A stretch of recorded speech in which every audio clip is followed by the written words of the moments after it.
Hello and welcome back to my channel. मैं हूं आपका दोस्त रंजन दीक्षित और आज का टॉपिक है best of flexi cap funds. जी हां, आज हम इंडस्ट्री के जो सारे फ्लेक्सी कैप फंड्स हैं उनमें से जो बेस्ट 10 फ्लेक्सी कैप फंड्स हैं उनको देखेंगे और उनमें से हम एनालाइज करेंगे कौन से ऐसे टॉप के 3 फंड्स हैं और उन टॉप 10 जो हम लोगों ने चुने हैं उनमें से कौन बॉटम पर है। आज इंडस्ट्री में लगभग जो फंड हो जिनके पास अभी से पहले फ्लेक्सी कैप कैटेगरी के फंड्स नहीं थे वो लोग एनएफओज लेकर आ रहे हैं। तो कई बार मन में उत्सुकता होती है क्यों ना एनएफओ में निवेश किया जाए।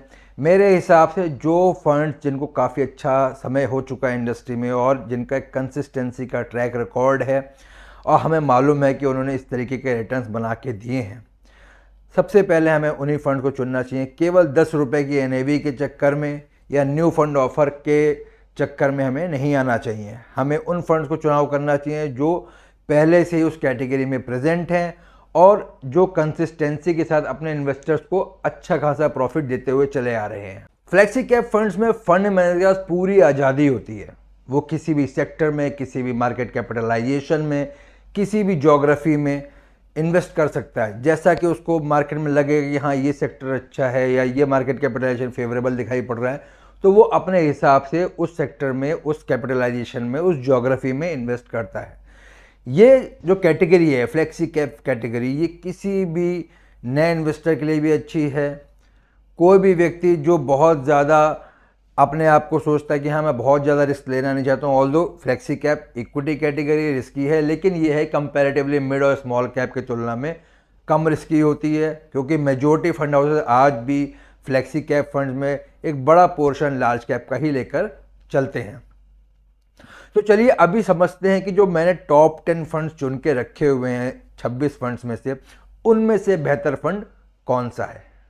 तो ये है वो टॉप 10 फंड्स में पराग पारिक फ्लेक्सी कैप है, Aditya Birla Sun Life flexi cap, Franklin India, Axis flexi cap, Canara Robeco का, पीजीआईएम इंडिया का, डीएसपी, एसबीआई, यूनियन और यूटीआई। मतलब 26 जो फंड्स हैं इंडस्ट्री में उनमें से ये टॉप 10 फंड्स हैं मेरे अकॉर्डिंग। इसमें जो सबसे ज़्यादा एयूएम है वो है यूटीआई का, सेकंड नंबर पे आदित्य बिरला सन लाइफ है, थर्ड पे एसबीआई और फोर्थ पे पराग पारिक। अब बात करते हैं कि इन सारे फंड में सबसे ज़्यादा स्टैंडर्ड डेविएशन है, कौन से फंड ऐसे हैं जो अपने मेन रिटर्न से ज़्यादा डेविएट करते हैं। तो नंबर 1 पे है आदित्य बिरला सन लाइफ का फ्लेक्सी कैप फंड, सेकंड पे यूटीआई, थर्ड पे कैनरा रोबेको। सबसे पुराने फंड जो हैं वो सबसे पुराना फंड है Franklin India flexi cap, second number पे यूटीआई और थर्ड पे डीएसपी। अब अगर मैं 1 साल, 3 साल, 5 साल के रिटर्न की बात करूँ तो 1 साल के रिटर्न में टॉप 3 में आते हैं सबसे पहले PGIM India flexi cap, second पर यूटीआई और थर्ड पे फ्रैंकलिन का फंड आता है। 3 साल के रिटर्न कैटेगरी में सबसे ऊपर आता है पीजीआईएम, पराग पारिक और यूटीआई। अब 5 साल में भी अगर देखें तो पराग पारिक टॉप पर आता है, PGIM India flexi cap second position पे और थर्ड पे यूटीआई आता है। अब बात करते हैं 3 साल के एसआईपी रिटर्न्स की, क्योंकि एक्सिस का फ्लेक्सी कैप है वो 3 साल से कुछ ऊपर हुआ है, 5 साल पूरे नहीं हुए हैं फंड को, इसलिए मैंने 3 साल का भी आपको एनालिसिस दिखा रहा हूँ। यहाँ पे 3 साल के रिटर्न्स में टॉप पर है पीजीआईएम इंडिया का फ्लेक्सी कैप फंड और पराग पारिक का फ्लेक्सी कैप फंड। यहाँ पे 1,80,000 रुपये जमा करके पीजीआईएम इंडिया फ्लेक्सी कैप में हुए हैं 3,12,288 रुपये और पराग पारिक में हुए हैं 3,04,02 रुपये। बॉटम पर जो है वो है एसबीआई फ्लेक्सी कैप फंड जहाँ पर 1,80 के 2,56,859 रुपये हुए हैं। अब बात करते हैं 5 साल के एसआईपी रिटर्न्स की। तो 5 साल के एसआईपी रिटर्न्स में टॉप पर है Parag Parikh flexi cap fund, second पर पीजीआईएम इंडिया का फ्लेक्सी कैप फंड, थर्ड पे यूटीआई का फ्लेक्सी कैप फंड है, बॉटम पर एसबीआई फ्लेक्सी कैप फंड है। यानी 3 साल में भी बॉटम पर है, 5 साल के रिटर्न्स में भी बॉटम पर है एसबीआई फ्लेक्सी कैप फंड। बात करते हैं 10 ईयर एसआईपी रिटर्न्स की। अब 10 ईयर्स में पीजीआईएम इंडिया नहीं है इसमें, एक्सिस का फंड नहीं है इसमें और पराग पारिक नहीं है इसमें। तो 10 साल के रिटर्न्स में सबसे ऊपर जो है वो यूटीआई फ्लेक्सी कैप है, सेकंड पर Aditya Birla Sun Life flexi cap है, थर्ड पे डीएसपी और बॉटम पर है यूनियन का फ्लेक्सी कैप फंड। अब बात करते हैं ये लमसम रिटर्न्स की। तो लमसम रिटर्न्स में 3 साल की कैटेगरी में अगर बात करूं, किसी ने 1 लाख रुपए इन्वेस्टमेंट किया तो सबसे ज़्यादा रिटर्न बनाया है PGIM India flexi cap fund ने। यहाँ पर 1,86,440 रुपये हुए हैं। 5 साल की कैटेगरी में टॉप पर है पराग पारेख का फ्लेक्सी कैप फंड। यहाँ पर 1 लाख के 2,56,150 रुपये हुए। और 10 साल की कैटेगरी में यूटीआई का फ्लेक्सी कैप है, जहाँ 1 लाख के 4,34,830 रुपये हुए। बॉटम की अगर मैं बात करूँ तो बॉटम रिटर्न 10 ईयर्स में जो है वो है यूनियन फ्लेक्सी कैप फंड के। 5 साल में अगर मैं बात करूँ तो बॉटम में जाके खड़ा होता है डीएसपी फ्लेक्सी कैप, जिसके रिटर्न है 1,17,440। 3 साल की कैटेगरी में अगर बात करूँ तो बॉटम पे आता है Franklin India flexi cap fund. Position overlap matrix यानी कि कौन से फंड्स ऐसे जिनके पोर्टफोलियो सिमिलर हैं। तो अगर आप देखें तो पराग पारेख फ्लेक्सी कैप फंड जो है, इसके पोर्टफोलियो जो है वो काफ़ी यूनिक है। 20% से कम ओवरलैप है किसी भी फंड से। अगर आप कंपैरिजन करते हैं तो पराग पारेख का जो मैक्सिमम ओवरलैप हो रहा है वो 17% का है। बाकी सब जगह अगर आप देखें तो 17% से कम का है। उसके बाद आता है यूटीआई का फ्लेक्सी कैप। ये भी जो है फंड, इसकी भी काफ़ी कम ओवरलैपिंग है अपने बाकी पीयर्स के साथ। 3 साल के रोलिंग रिटर्न डिस्ट्रीब्यूशन की अगर मैं बात करूं तो 3 साल में यूटीआई जो है वो यूटीआई हो गया, पराग पारेख फ्लेक्सी कैप हुआ, एक्सिस फ्लेक्सी कैप और केनरा रोबेको। इनमें 100% जो रिटर्न जनरेट करें वो 10% से ऊपर के रिटर्न जनरेट करके दिए हैं अपने इन्वेस्टर्स को, जिसमें टॉप पर यूटीआई है जिसने 86.96% 15% से ऊपर रिटर्न जनरेट करके दिए हैं।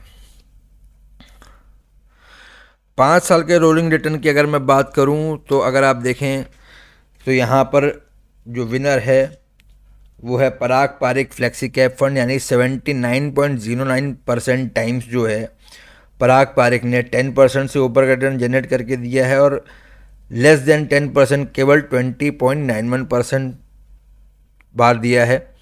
इसमें भी अगर आप देखें तो 5% से 10% के बीच की प्रोबेबिलिटी पराग पारेख के 19.84% है, और नेगेटिव जोन में बिल्कुल भी नहीं जाता है ये फंड। 2 फंड्स हैं जो नेगेटिव जोन में जा रहे हैं, एक है यूनियन का फ्लेक्सी कैप फंड और दूसरा है Franklin India flexi cap fund, जिनमें 5 साल में भी नेगेटिव की थोड़ी थोड़ी प्रोबेबिलिटी है। अब हम बात करते हैं लास्ट ईयर जो मार्केट में एक बड़ी गिरावट आई थी, उसमें कौन से फंड्स ऐसे थे जो सबसे ज़्यादा टूटे। 1 जनवरी 2020 से हम उस दिन तक की बात करेंगे जिस दिन मार्केट में सबसे ज़्यादा फॉल आया था, 23 मार्च 2020 तक। तो अगर आप यहाँ देखेंगे तो सबसे ज़्यादा गिरने वाले फंड्स में था Aditya Birla Sun Life flexi cap fund, जो कि -86.43% तक नेगेटिव गया था, यानी 762 रुपये से एनएवी टूटते हुए 486 पर आई थी। और सबसे कम गिरने वाले टॉप 3 फंड्स में हैं एक्सिस का फ्लेक्सी कैप फंड, पराग पारेख 2nd नंबर पे, केनरा रोबेको 3rd नंबर पे। अब देखेंगे कौन से फंड ने गिरावट के बाद अभी तक में सबसे ज़्यादा रिटर्न बनाया, यानी कि 24 मार्च 2020 के बाद 30 जुलाई 2007 तक में सबसे ज़्यादा रिटर्न किसने जनरेट करके दी। तो सबसे ऊपर नाम है PGIM India flexi cap fund का, जिसने 104% का रिटर्न जनरेट करके दिया है। 9.49 से एनएवी बढ़ के 24.89 रुपीज़ तक आई है। 2nd पर पराग पारेख फ्लेक्सी कैप फंड है, 3rd पे Franklin India flexi cap fund है, और बॉटम पे जो है एक्सिस का फ्लेक्सी कैप। मज़े की बात है कि जब मार्केट गिर रहा था सबसे कम गिरा था एक्सिस का फ्लेक्सी कैप, यानी कि डाउन साइड रिस्क तो प्रोटेक्ट करता है लेकिन अपवर्ड मूवमेंट को उतना बेटर कैप्चर नहीं कर पाया एक्सिस फ्लेक्सी कैप फंड। अब हम यहाँ पे अगर कैटेगरी की बात करें राइजिंग और फॉलिंग की, तो अगर आप देखें तो एक्सिस फ्लेक्सी कैप में फॉलिंग के टाइम पे सबसे कम गिरने वाला फंड था, और राइजिंग में भी जो है वो उतना अच्छा नहीं बढ़ पाया, यानी 10वें नंबर पे रहा। पराग पारेख ने लेकिन अपनी पोजीशन मेंटेन करी, गिरावट के समय भी बहुत अच्छे से रिस्क को प्रोटेक्ट किया, कम गिरा, और राइजिंग में भी टॉप 2nd में आ रहा है फंड, यानी 2 नंबर उसने मेंटेन करा हुआ है। उसके बाद केनरा रोबेको गिरते मार्केट में 3रे नंबर पे था और चढ़ते मार्केट में 9वें नंबर पे, यानी कि उतना अच्छा नहीं कर पाया। यहाँ पर अगर आप देखें तो यूटीआई ने अपनी पोजीशन मेंटेन करके रखी हुई है, एसबीआई ने भी अपनी पोजीशन मेंटेन करी हुई है। मेरे हिसाब से जब रैंकिंग में दे रहा हूँ तो सबसे ऊपर मैं दूंगा पराग पारिक फ्लेक्सी कैप फंड को, क्योंकि इसमें डाउनवर्ड और अपवर्ड दोनों मूवमेंट्स को फंड ने बहुत अच्छे तरीके से कैप्चर करा है, यानी कि गिरते मार्केट में कम गिरा और चढ़ते मार्केट में बहुत बेहतर रिटर्न बनाए हैं। स्टैंडर्ड डेविएशन जो है वो भी फंड का इन कंपैरिजन टू बाकी सारे फंड्स सबसे कम स्टैंडर्ड डेविएशन है, अपने मीन रिटर्न से कम डेविएट करता है। बेटर शार्प रेशियो है। सेकंड नंबर पे है यूटीआई का फ्लेक्सी कैप फंड, काफ़ी पुराना फंड है और फंड अपवर्ड और डाउनवर्ड मूवमेंट्स को बेहतर कैप्चर करता है। थर्ड नंबर पे है एक्सिस का फ्लेक्सी कैप फंड। और बॉटम की अगर बात करूं तो बॉटम पर है Franklin India flexi cap fund, उसके बाद एसबीआई और उसके बाद Aditya Birla Sun Life flexi cap fund. तो जैसा कि आपने देखा कि पराग पारिक फ्लेक्सी कैप फंड जो है वो नंबर 1 पोजीशन पे है ड्यू टू इट्स कंसिस्टेंसी और बेटर रिस्क एडजस्टेड रिटर्न्स।